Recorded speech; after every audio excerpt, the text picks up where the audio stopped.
Numa era distante e primitiva, em um pequeno canto empoeirado da galáxia, eu tive o meu primeiro contato com seres de outra dimensão. Os videogames!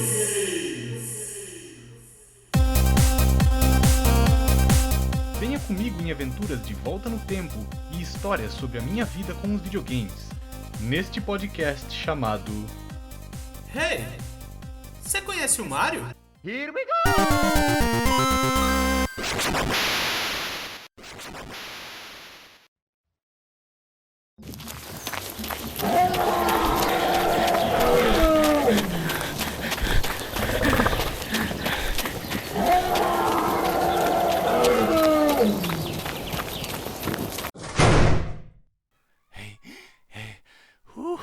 Consegui, cara. Cheguei aqui no bunker de segurança aqui da ilha. Rapaz, quase que esse Velociraptor me pega, hein?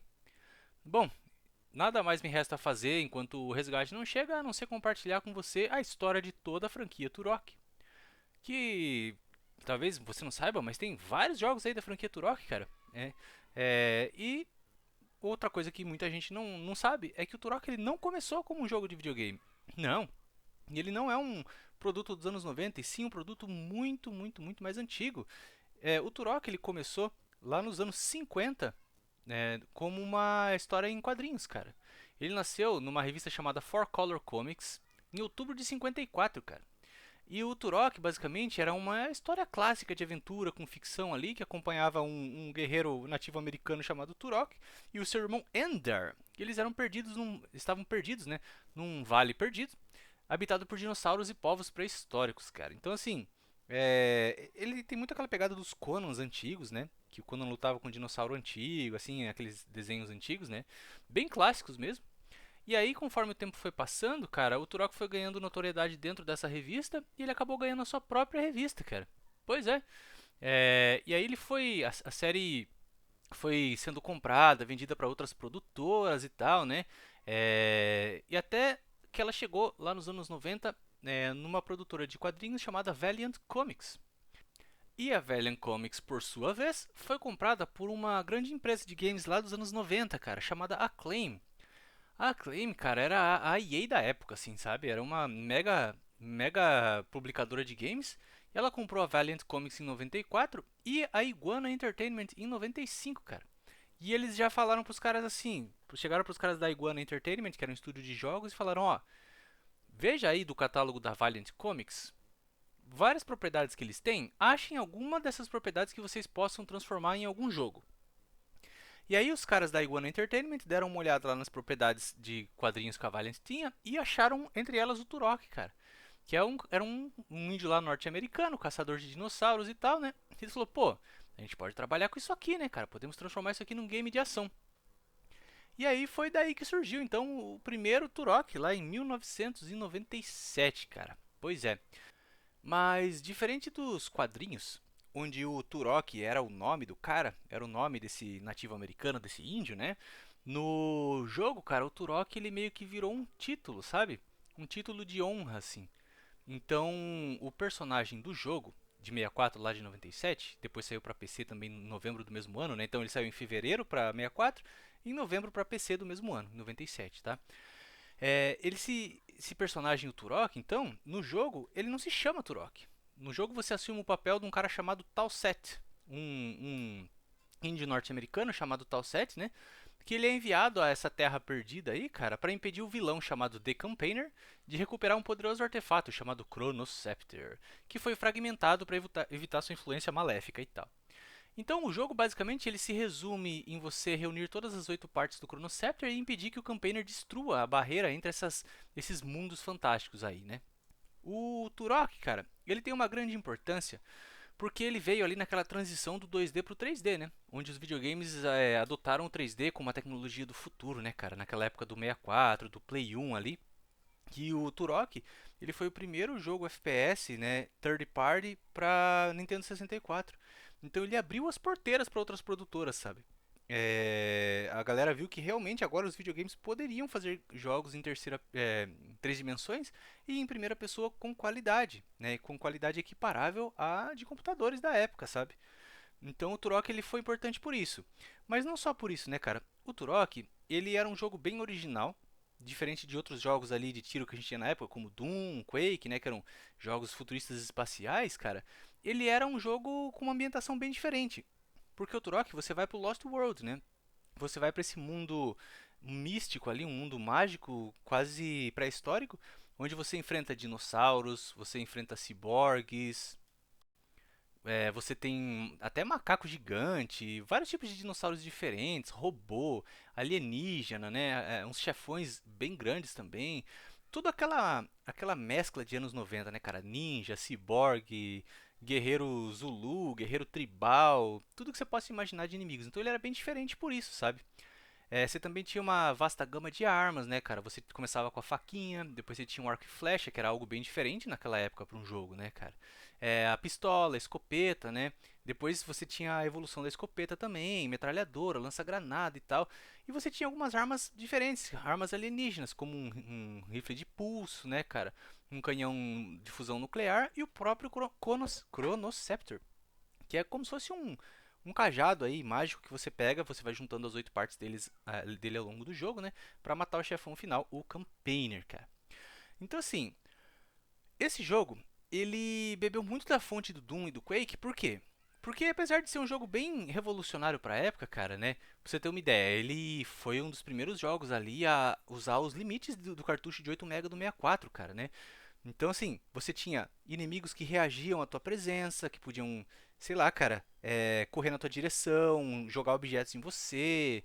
Você tinha diferentes tipos de inimigo trabalhando juntos, tipo dinossauros, caçadores, os homens, né, os humanos, como eu falei. Os gráficos deles eram impressionantes para a época, né, cara? Você tinha uma fauna ali também bem detalhada, então você tinha alguns cervos, alguns macacos ali que não eram inimigos, mas que ajudavam a popular ali, né, o mundo do jogo. Você tinha, por exemplo, água com transparência. Você tinha cenários internos, tipo cavernas. Você tinha cenários externos na floresta, né, com árvores e tudo ali. Era um jogo bonito para a época. Apesar de ele sofrer, né, daquela permanente maldição do 64, que era aquela névoa, né, cara, que mascarava ali a distância que o videogame conseguia renderizar os gráficos, né. Mas ele foi um jogo legal pra época, mas ele, como eu disse, ele bebeu muito do Doom e ele aumentou muito o escopo dos níveis do Doom. Como assim? Cara, as fases no Turok são labirintos infernais, cara. E ele se constitui de qual é o ciclo de gameplay ali que você tem. Como no Doom, cara, basicamente você não tem uma história, ele te joga ali sem você meio que saber o que está acontecendo. Você é jogado num hub world, e aí você percebe que para abrir cada fase você tem que ir coletando chaves, mais ou menos como as estrelas do Mario 64, né, cara? Então, o jogo se consiste em você andar por essas fases gigantescas e labirínticas, matando inimigos que não param de renascer, né? E fazendo plataforma também. Tem muita plataforma nele. E aí você tem que ir caçando chaves, cara, né? Caçando chaves nesses labirintos. Muitas chaves são muito quase secretas, assim, difíceis de encontrar. E aí achar a parte do Chronoscepter também dessa arma aí para chegar no final e matar o chefão. Então, ele foi um jogo bem revolucionário para a época, mas ele ainda bebia muito dessa fonte dos boomer shooters anteriores, né, cara, do Doom e do Quake. Bom, o jogo ele foi uma sensação. A recepção dele foi altamente positiva. O Metascore dele foi de 85, né? Na época do 64. A galera elogiou bastante o jogo, gráfico, design, IA, som e tudo mais, né? Então, como eu disse, ele se tornou logo ali um dos grandes jogos de sucesso do 64, logo no comecinho da vida do console, né? 1.5 milhões de cópias, cara. E aí, lógico, obviamente, que já encomendaram uma sequência. E aí, em 98, né, saiu a sequência chamada Turok 2 Seeds of Evil. Mano, ele evoluiu bastante, assim, com relação ao primeiro jogo, né? É, já começa que agora você tem uma história. No primeiro jogo, basicamente já começa o jogo rodando ali. Então no segundo você já tem uma história com personagens, com cutscenes e com vozes, né? Que era algo que não era comum para jogos do 64, né? Os cartuchos tinham muito pouca memória. Então os personagens falavam, contavam a história ali pra você, né? E o protagonista agora é o filho do Tal Set do primeiro jogo, né? O Joshua Fireseed. E ele é escolhido como o novo Turok, cara.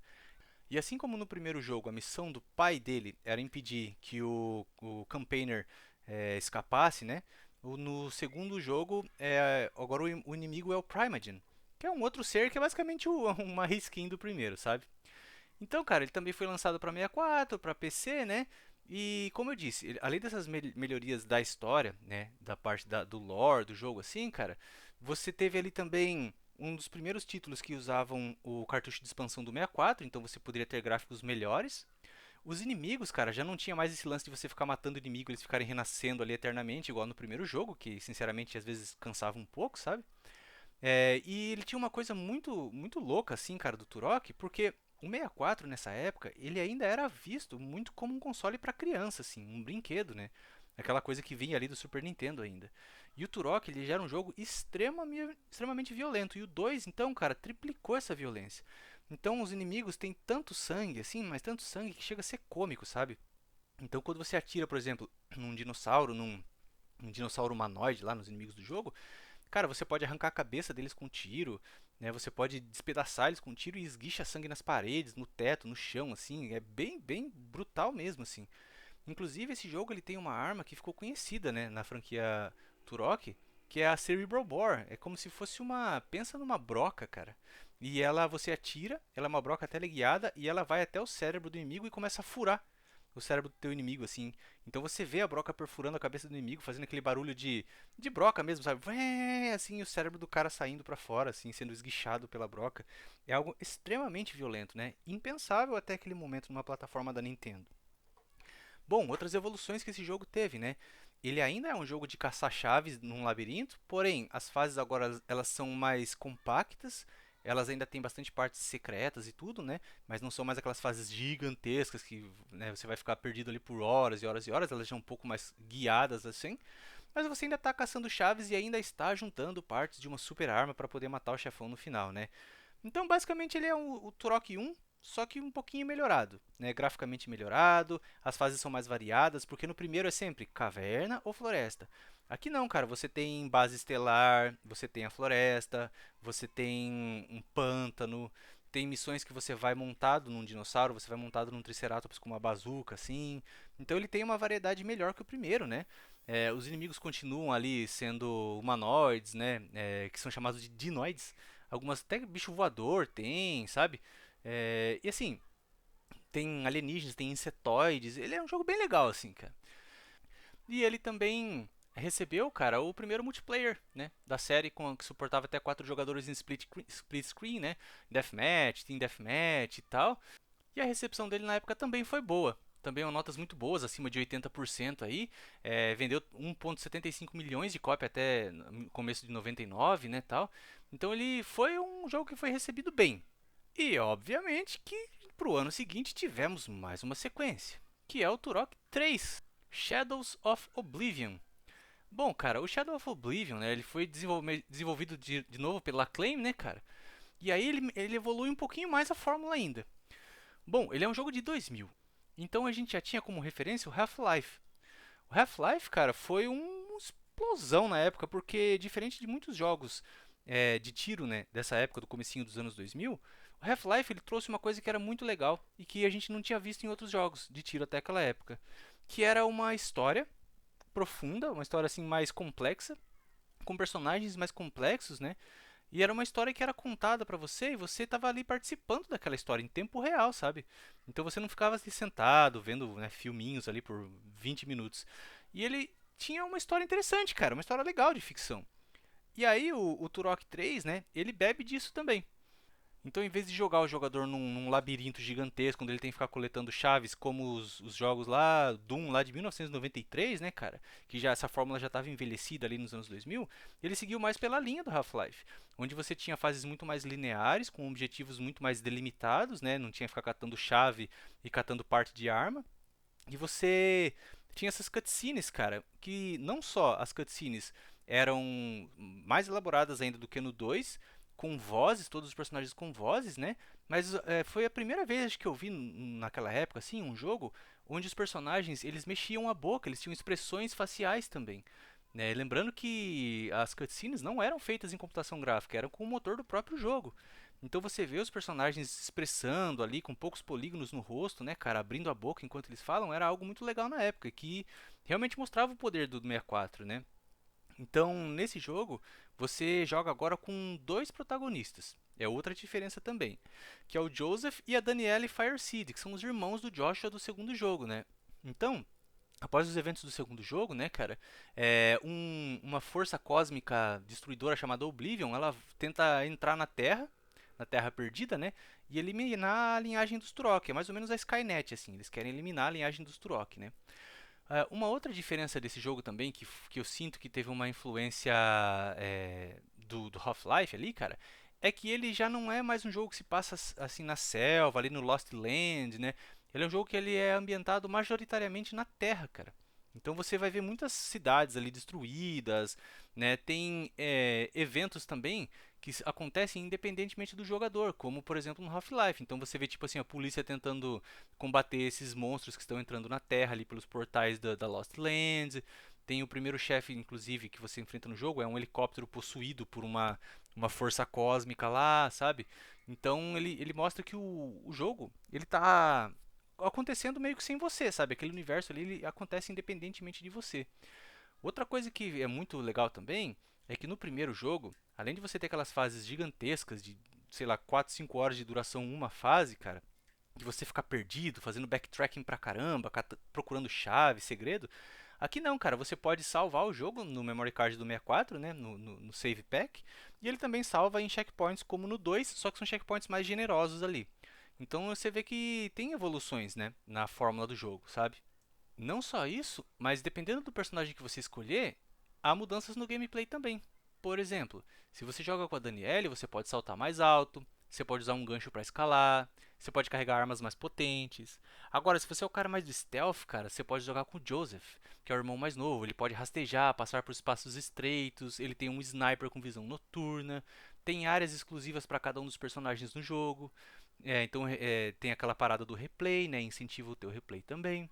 Cada personagem ali tem 8 armas principais com upgrades, né? Então, totalizando mais de 16 variações, sabe?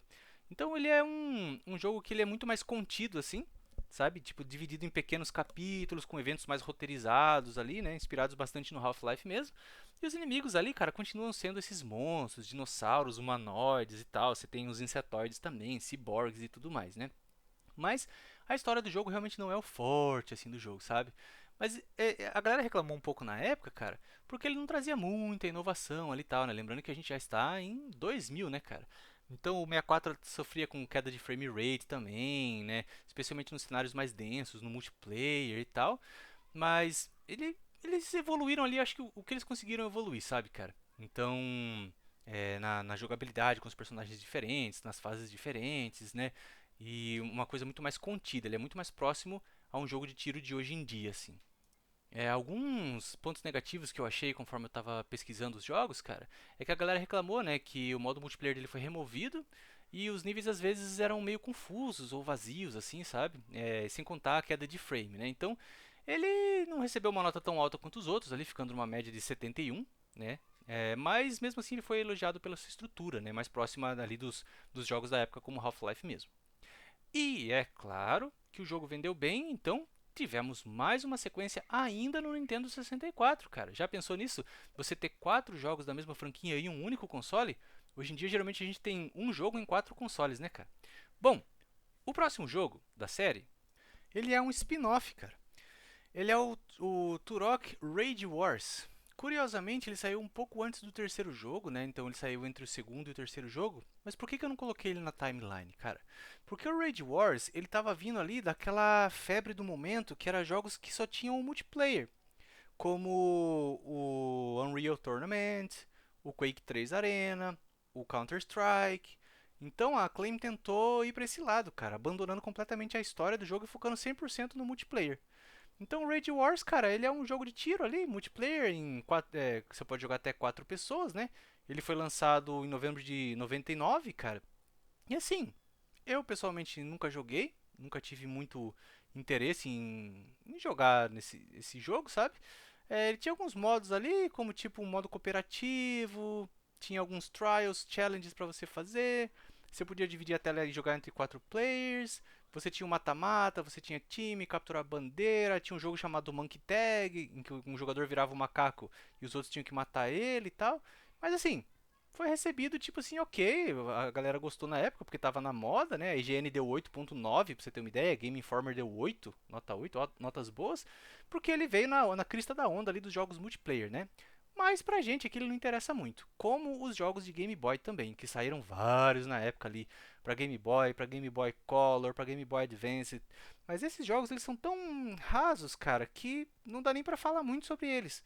Os jogos de Game Boy, apesar de serem jogos até legais, mas são joguinhos ali de progressão lateral, onde você vai matando os inimigos tipo uma pegada meio run and gun, só que bem truncado assim. Então, né, não compensa a gente perder muito tempo nele.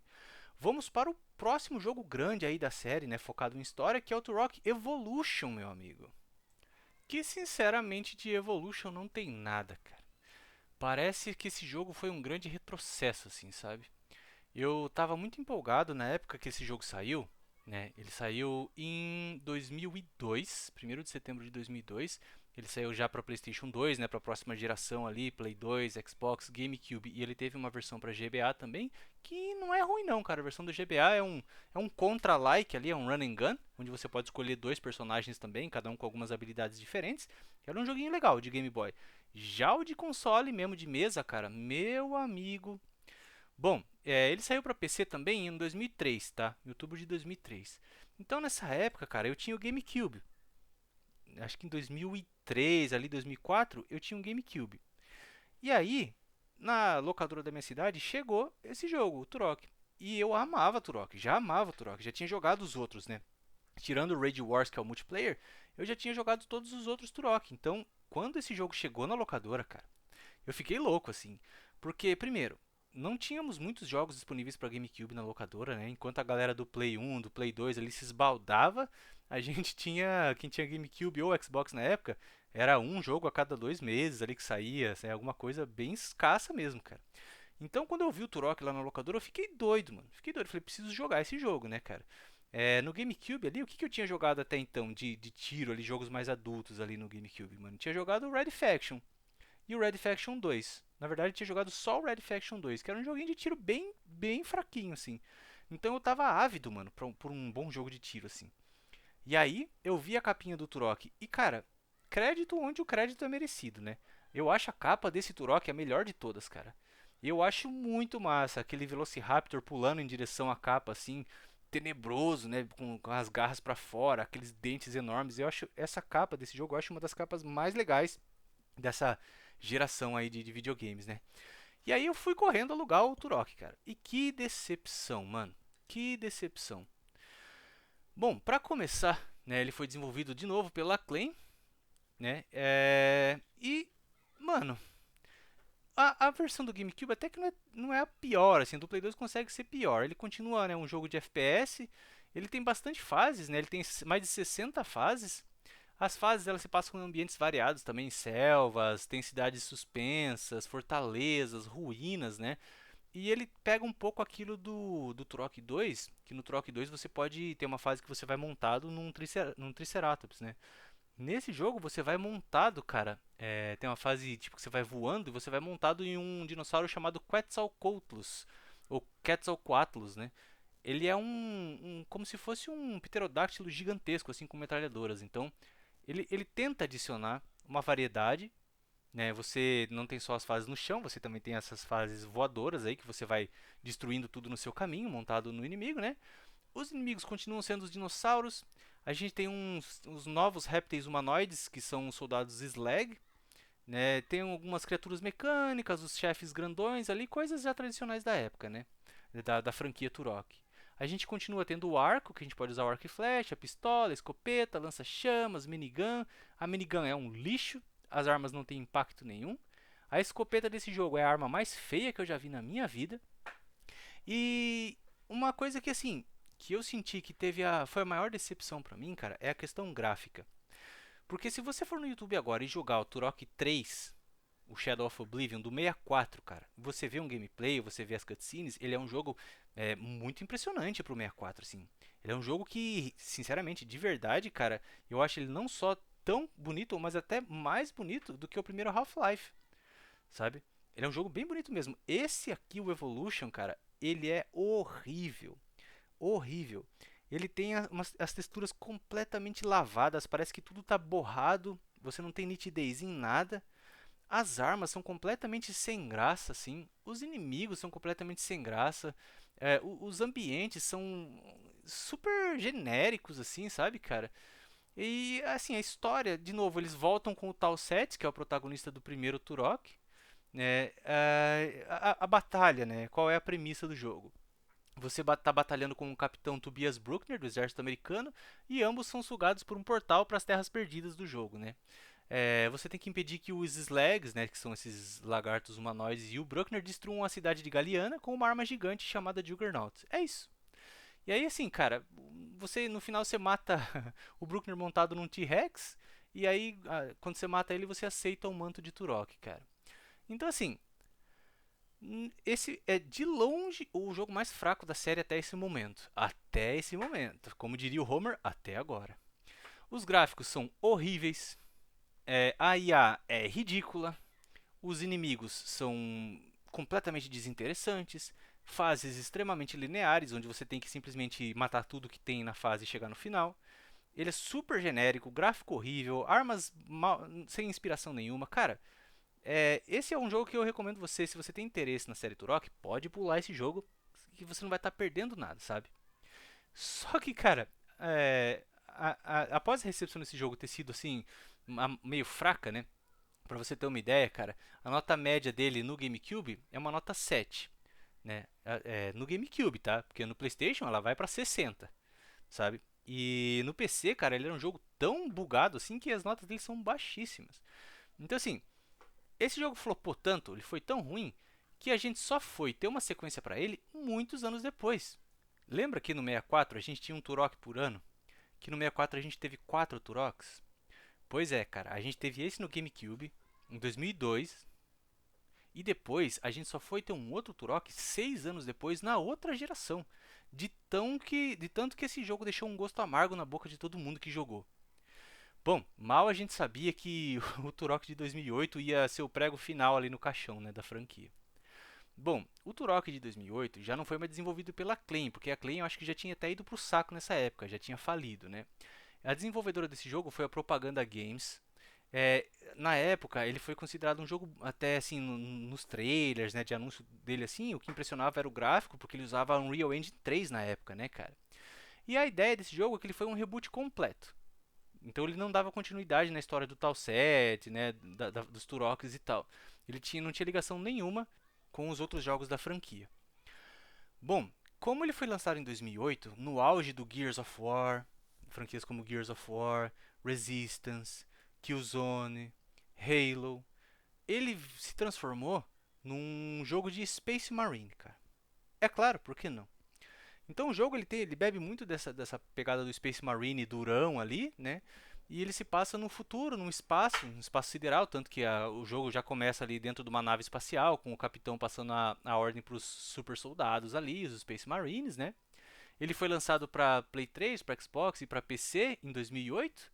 E assim, cara, de novo ele volta a ser um FPS. O protagonista agora não é mais um cara que carrega o título de Turok. O nome dele é Turok. É Joseph Turok o nome do cara, então já não é mais um título, né? Então eles já começam por aí. Ele se passa num planeta alienígena hostil, que é exatamente idêntico à Terra, né? Repleto de dinossauros e soldados inimigos. E aí que você deve estar se perguntando, tá bom, mas qual é o problema desse jogo? O problema, cara, é que se você, por exemplo, jogou o primeiro jogo, você sabe o quão especial esse jogo foi, porque ele era super diferente. Você tinha um personagem interessante ali, um Turok, né, um título ali, um super-herói indígena que já não era algo comum. Você tinha armas criativas, né?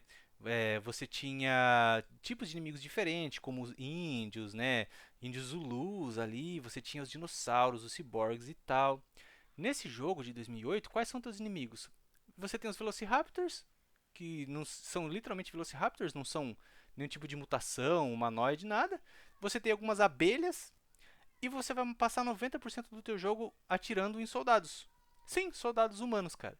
Então, basicamente, ele é um Call of Duty com alguns dinossauros ali jogados no meio. Então, ele é super genérico, cara. Super genérico mesmo, sim. Pra você ter uma ideia, cara, eu joguei ele e eu nem me lembro de quase nada. Ele não fica na sua mente, sabe?